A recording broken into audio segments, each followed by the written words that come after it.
The heat was suffocating, like the Big Bend Desert itself was trying to consume everything and everyone. The Presidio County Sheriff's Office, a weathered old building, creaked under the dry wind. Inside, Sheriff Henry Brooks sat at his desk, trying to ignore the ceiling fan spinning lazily above him. Henry flipped through the daily reports, his thoughts constantly interrupted by the same old news. Groups crossing the Rio Grande. Hungry, desperate people fleeing their circumstances. The desert was merciless, and to Henry, these crossings only spelled trouble. Another group was spotted last night. "Sheriff," said Caleb, his young deputy, stepping in with a stack of papers in his hands. His wide eyes gave away the urgency. Tracks were found near the canyon entrance. And blood stains. Henry didn't look up. "Again?" he muttered, grabbing the papers. "Illegal immigrants." Always the same. He wasn't a cruel man, or so he told himself, just practical. These people crossed the border without permission, bringing problems with them. Theft, violence, chaos. By noon, under a searing sun, Henry and Caleb set out to find the group.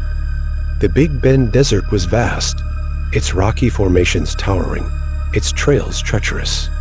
The police cruiser struggled over the dirt and sand roads, but Henry pressed on. It wasn't just duty driving him, it was something deeper, something darker. "There," Caleb exclaimed, pointing to a small shadow between the rocks. It was them. 4 figures. Trembling, exhausted, gaunt. A wounded man leaned on a woman, while 2 others stumbled, barely able to stay upright. Caleb glanced at Henry, unsure. "What do we do? Bring them in?" he asked. Henry stayed silent for a moment, watching the group. When he finally spoke, his voice was cold. "Let them be. It's not our problem." Caleb blinked, stunned. "But they won't survive, Henry. You know that. It's not my call." "They knew the risks when they came here," Henry replied. "What do you expect me to do? Turn this county into a shelter? They're trying to survive," Caleb shot back, his voice firmer than usual. "This isn't a choice." The sheriff looked out at the horizon, where the mountains met the desert. "Don't argue with me, Caleb. We're leaving." Caleb hesitated, but gave in. Before getting back in the car, he handed his canteen to the youngest woman. When he returned, his eyes were filled with a mix of anger and disappointment. Henry started the engine and drove off. In the rearview mirror, the desperate figures grew smaller, swallowed by the desert's shimmering heat. That night, as the sun disappeared behind the mountains, Henry sat on his porch with a bottle of whiskey in hand. He thought of his wife and son, both lost to time, and of the wounded man he'd left behind. The sound of the bottle shattering on the ground was interrupted by a knock at the door. Henry stood, heart pounding. It was Caleb. "Sheriff," the young deputy murmured, his voice tense. They weren't alone. "We found tracks. Someone followed us." "Who?" Henry asked, his tone flat. "I don't know, but..." Caleb hesitated. "Big boot prints. Not theirs." Henry felt a chill run through him. "Get your gun," he ordered, grabbing the shotgun by the door. Outside, the desert felt more hostile than ever. The silence was absolute, broken only by the occasional gust of wind stirring the sand. At the shed on the edge of the property, Henry shone his flashlight. Tracks. Large, dragging. "This isn't normal," Caleb whispered. A noise echoed. A creak, like metal scraping stone, coming from the direction of the house. When they turned back, they saw it. A figure. Tall, imposing, with a wide-brimmed hat. It held something in its hand, something dripping slowly. "Who are you?" Henry shouted, raising his shotgun. The figure didn't respond. It took a step forward. Henry fired, but the figure didn't fall. "You shouldn't have left them to die, Sheriff," the voice said, a whisper that seemed to come from everywhere. Caleb screamed and ran, but Henry stayed. He knew there was nowhere to go. And then, under the starlit sky of Big Bend, Henry finally felt the weight of his choices. The figure took another step, and for the first time in years, Henry felt fear. That night, Sheriff Henry Brooks vanished, and the desert remained as ruthless as ever. The Big Bend, vast and indifferent, continued to swallow the secrets of men.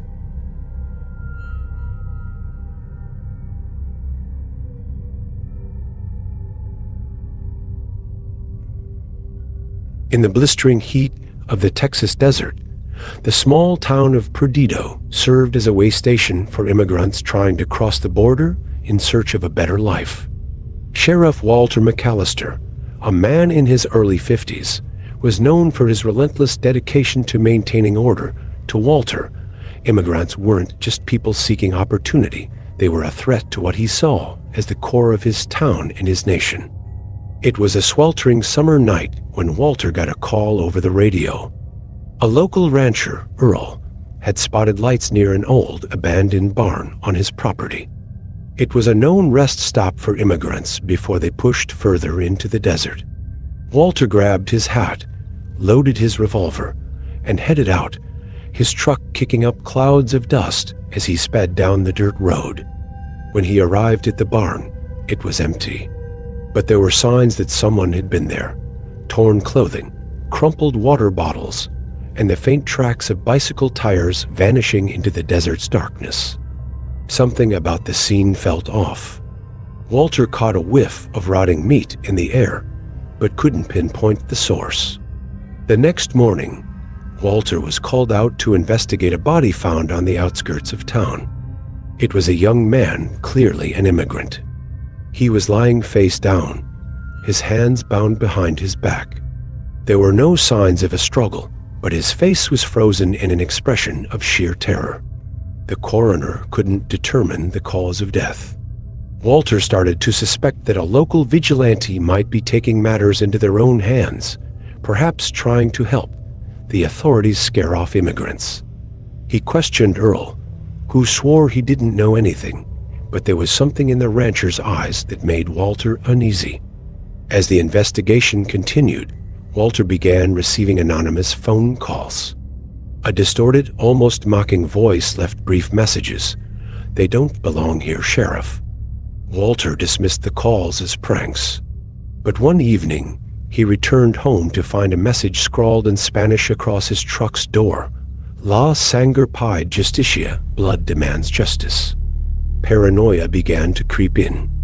Walter installed security cameras at his home, beefed up surveillance at the station, and took to patrolling the town with his revolver, always within reach. A week later, 2 more bodies surfaced, both showing similar signs. Walter followed reports of suspicious trucks and eventually stumbled upon a group of immigrants hiding in a cave. They were alive but terrified. When he brought them in for questioning, an older man begged in Spanish, "Don't kill us. He's coming." Walter brushed off the plea, convinced he was dealing with something tangible, perhaps a group of vigilantes taking justice into their own hands. That night, he drove alone into the desert, determined to get to the bottom of it. Around midnight, he spotted flickering lights in the distance. As he approached, he found another body. It was Earl, the rancher. He was hanging from a length of barbed wire, a sign dangling from his neck that read, "Traitor." Walter heard the crunch of gravel underfoot, but saw no one. When he shone his flashlight, he noticed shoe prints materializing as if an invisible figure was approaching. He fired his weapon, but only silence greeted him. Under mounting pressure from the community and the media, Walter began to suspect that the deaths had more to do with territorial disputes among human traffickers than with immigrants or vigilantes. His suspicions were confirmed when he uncovered evidence that Earl had been taking money to help immigrants cross illegally. That same night, Walter received another anonymous call. This time, the voice sounded urgent. "Come to the barn. It all ends here." When he arrived, the barn was lit up by truck headlights. Masked men emerged from the shadows. They were human traffickers, led by a familiar-faced Tom, Walter's own deputy, who had gone missing weeks earlier. "You thought this was a game of cops and robbers, Sheriff?" Tom sneered. "But out here, everyone's got a price." Walter tried to fight back, but was overpowered and disarmed. Just as the traffickers prepared to kill him, sirens wailed in the distance. His team, who had been tracking his movements, arrived just in time to save him. The traffickers vanished into the desert's darkness. The bodies stopped turning up, but Walter knew the fight was far from over. The threatening messages continued, now more explicit, hinting that he was next. The ordeal changed him deeply. He began questioning his own sense of justice and his obsession with controlling the border. Standing alone in the desert at night, Walter realized it wasn't the immigrants that haunted him. It was the choices he'd made and the lives lost because of them. In the end, the true terror wasn't what lay beyond the border, but what people were capable of doing to defend or violate invisible lines.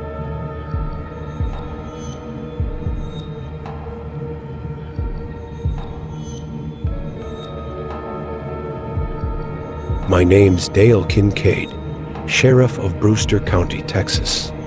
I'm not a man who's easily shaken, not after 30 years dealing with everything this border throws at us. But even a hardened heart like mine can feel the weight of some things. There's something about the desert, its silence, that amplifies the worst in humanity. This place is a battlefield between survival and desperation, and lately, desperation's been winning. It was a Tuesday, hot as hell, when I got the call. A rancher had found something strange on an abandoned property near the line. When I got there, the smell alone told me it was gonna be one of those days. The ranch was forgotten, fenced in with rusted barbed wire, and surrounded by dead trees that looked like skeletons. The barn, which must have seen better days decades ago, was on the verge of collapse. Inside, I found what the rancher had described. 2 bodies, young, obviously immigrants. The kind that crosses the Rio Grande at night, hoping for a better life. But what I saw wasn't just death. It was a message. The bodies had been arranged deliberately, like someone wanted them to be found. The younger one had his hands tied behind his back with nylon rope and a message carved into his chest. "Don't cross my border." The other was hanging from a meat hook, swaying slightly like there was still life in him. My first reaction was shock, but in my line of work, you learn to cover that up quick.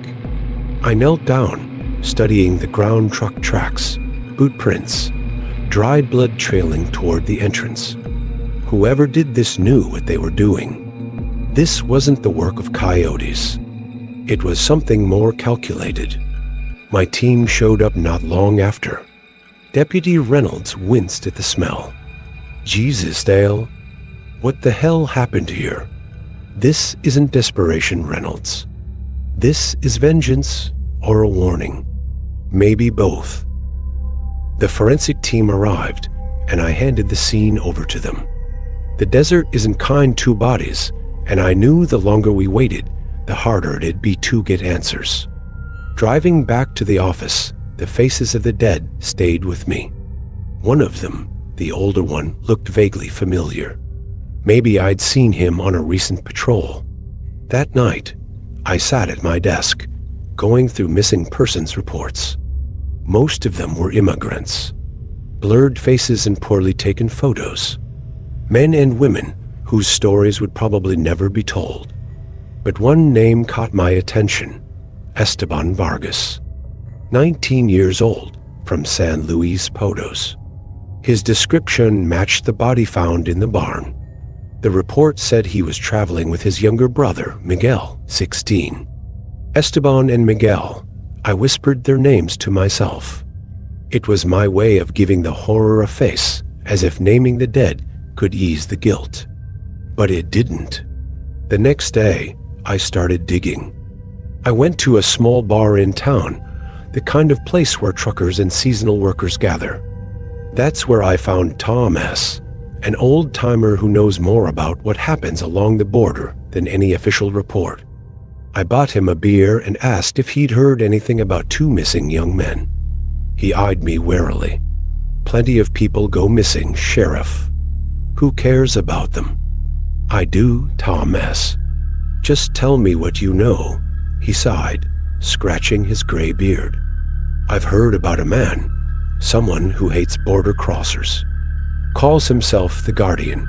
They say he patrols the desert at night, armed to the teeth, hunting down anyone he sees as an intruder.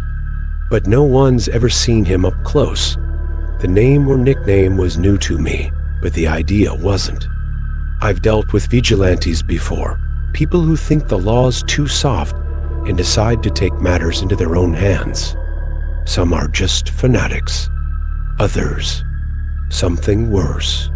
Back at my office, I started piecing things together. The older boy's injuries pointed to prolonged torture.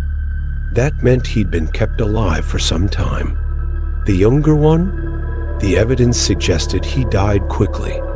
It didn't fit the usual pattern. This wasn't just cruelty. It was personal.